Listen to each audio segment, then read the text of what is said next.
Gaza में Israeli सेना और हमास के बीच जंग को 3 महीने से ऊपर हो चुके हैं और अभी तक इजराइल को हमास को खत्म करने के उसके मकसद में कामयाबी नहीं मिली है।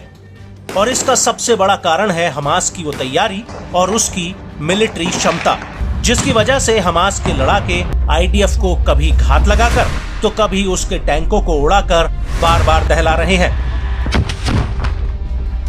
और इसी क्रम में हमास की अल कासिम ब्रिगेड ने एक नया वीडियो जारी किया है, जिसमें उसने उत्तरी गाजा के पूर्वी जबालिया में स्थित अल जबरी साइट की तरफ जाते हुए आईडीएफ के वाहनों को निशाना बनाया।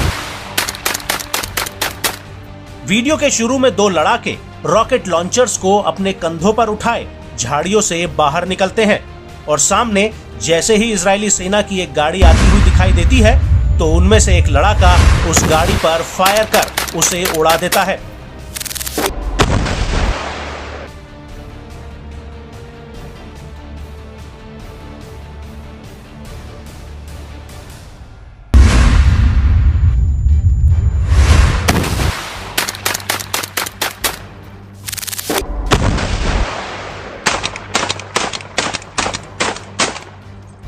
इसी वीडियो में आगे दूसरा लड़ाका एक दूसरी गाड़ी को टारगेट कर उसे रॉकेट लॉन्चर से उड़ा देता है।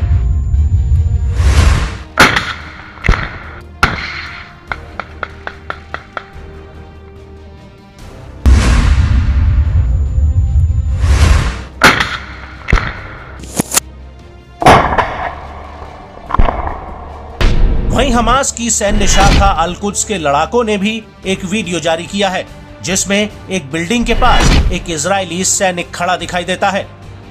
और दूर कहीं अल कुद्स का एक लड़ाका एक दीवार में एक छेद बनाता है, जिसमें से वो स्नाइपर की मदद से उस टारगेट को लॉक करता है, जिसके बाद गन फायर होती है और टारगेट ढेर हो जाता है।